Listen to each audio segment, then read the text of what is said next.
Episode 3, the good stuff. Yes. We're going to chronologically go back through everything I talked about in the other episode and tell you what was going on in his life at that time. In the background, and make you see if you can change your opinion about him. Then also haven't asked you about your opinion of him yet. Yeah, he's good at football. I think I know more about his off the ball antics that has colored my opinion about him, and nothing you've told me about his time in Man United has necessarily changed. I just don't know if the stuff I heard about him is true.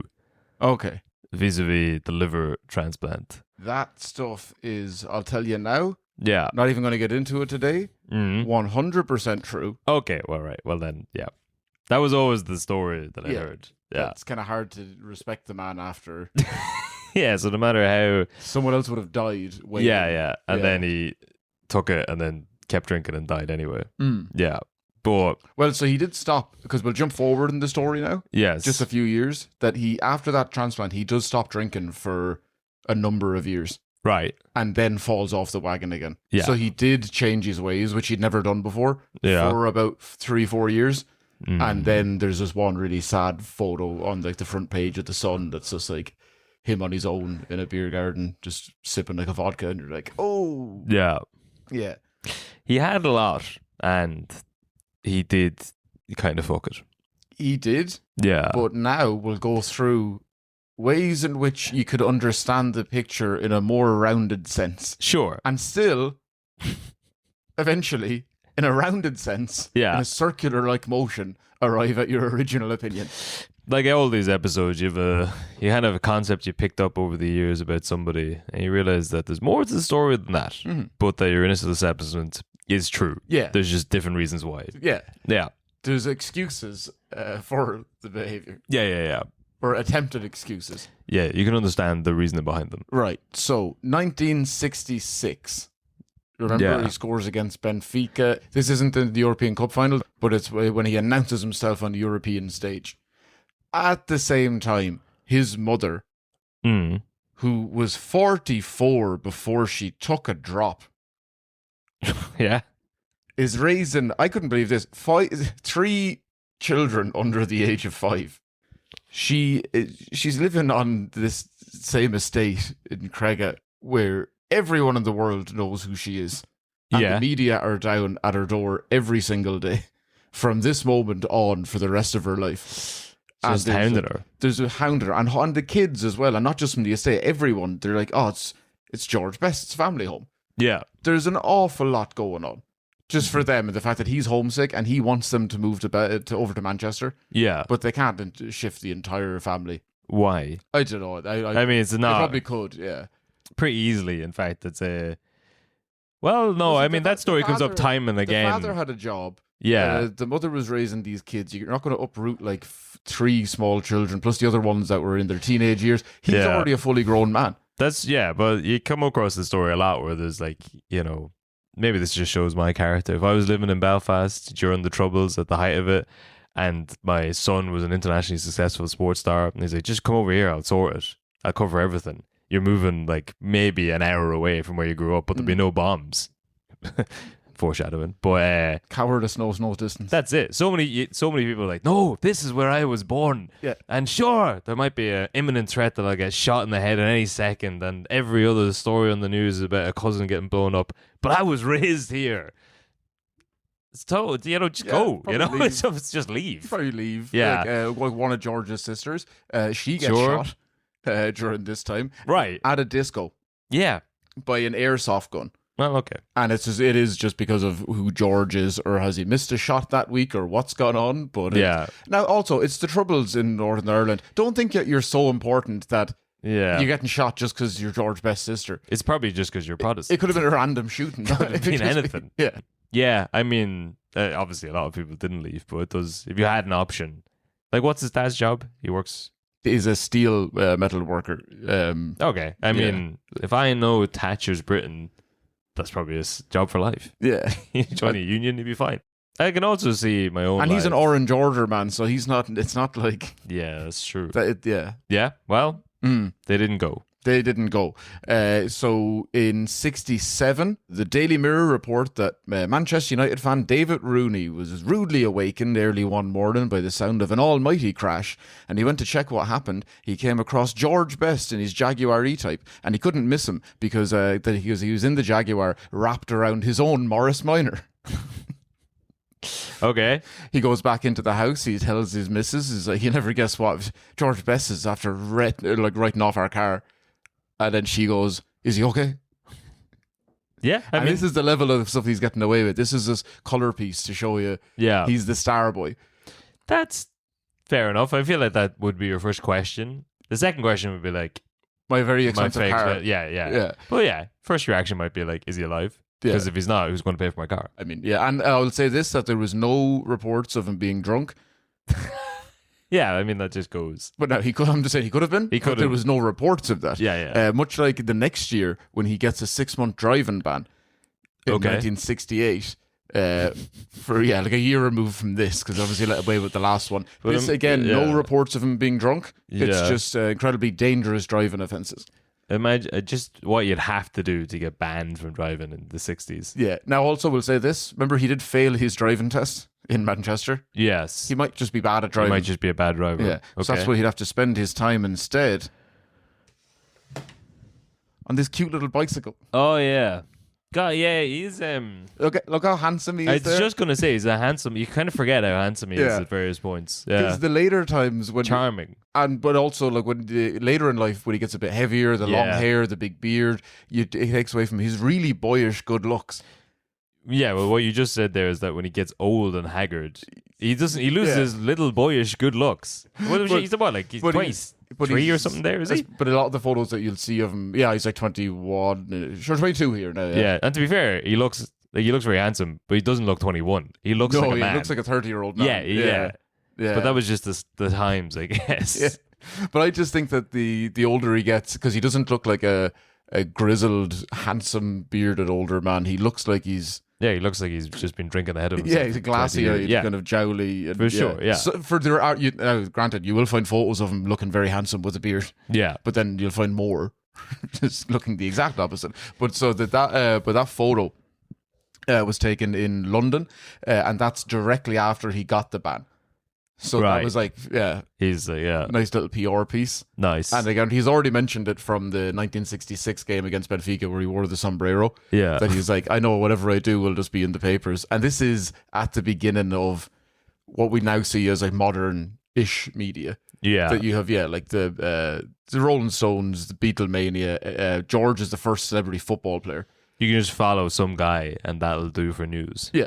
And it's whatever he's up to. Yeah. Which is why and we'll get into it, but that the story of him at Sinead Cusack's house. Like, why do they care so much? He's like, this is a lad who's not around for 4 days. Yeah. It's because it turns out selling like salacious news stories. Well, also, we're selling... Yeah, exactly. The third episode of this is like, here's all the filthy stuff. Yeah. It works well. Obviously, security wouldn't have existed like it would now.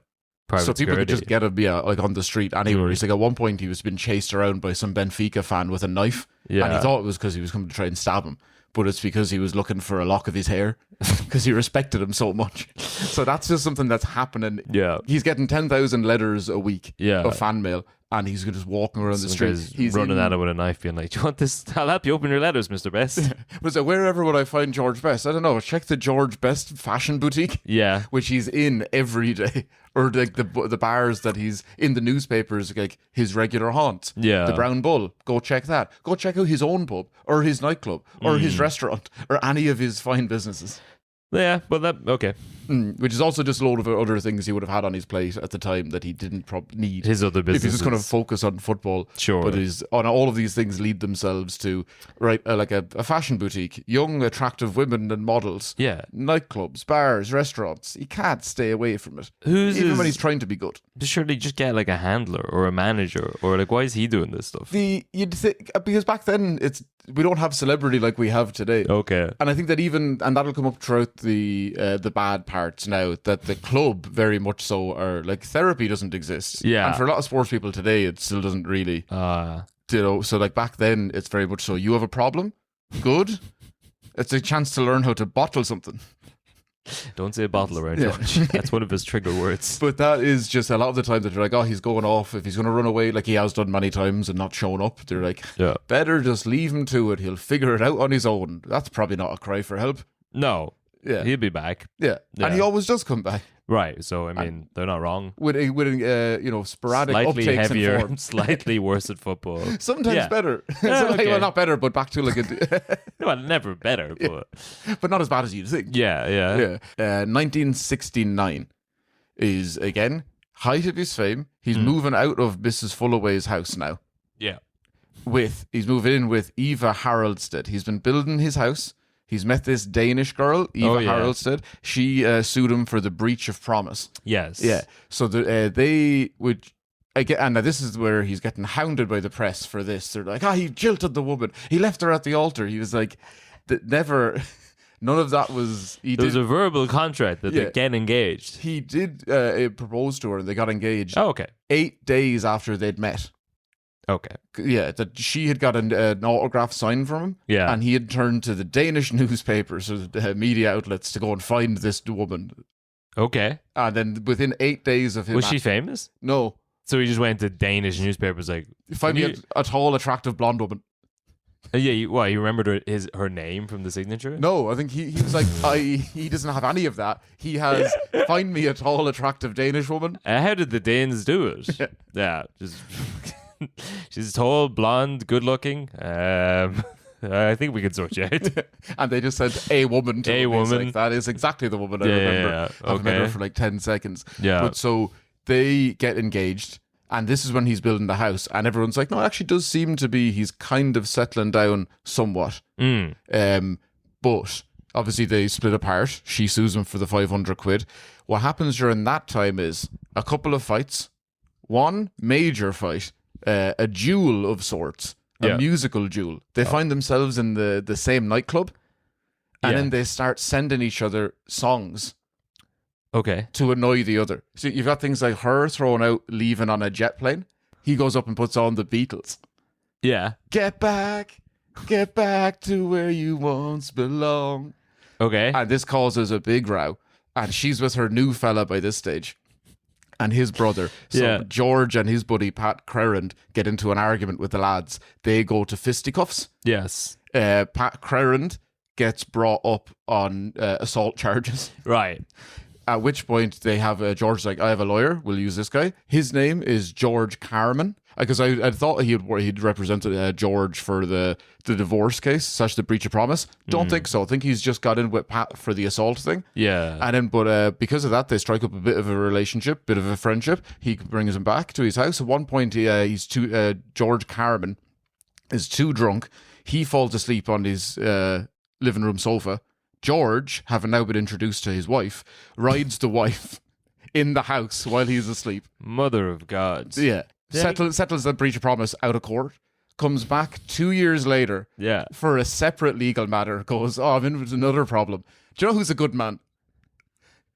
And he hires George Carman again. Does Carman know that he's fucked his wife? The second time he finds out. Right. So he was already home free, cut and dry, out of danger. I guess at this point he doesn't even know that that's an issue, I guess. No, he's like, he's been doing this for... Non-stop, including in 1969. Remember that quote when I was like, in 1969, I gave up alcohol and women. It was the worst 20 minutes of my life. Yes. He got someone pregnant that year. So he definitely didn't give up women. He had an illegitimate child in 1969, and I believe it was a Norwegian businessman's wife. Right. And because it was an affair, they were like, they'll raise the kid and he'll never mention it anywhere.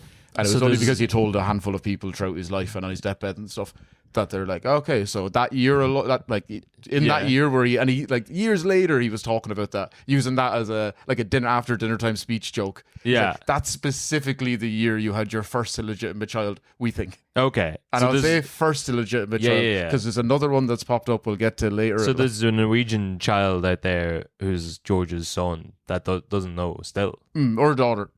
Oh yeah, true. Yeah, because women exist. Well, also this is just one we're mentioning. Yeah, this man is notorious. That is true. He has fucked everyone who's come up in the story so far. Oh, and to circle back to George Carman before we move on, I think fisticuffs and assault charges shouldn't be used in the same description of a fight. Fisticuffs is like, that's too fancy, you know? That's gentlemen settling an argument over land disputes. Yeah. The other's just like, sort of lads in a nightclub, football hooligans beating the shit out of each other. They're in a nightclub drunk fighting each other over songs that the woman's playing to annoy George. Yeah, 100. Yeah, that's not fisticuffs. That's fisticuffs. That's just like jumping a lad. Yeah.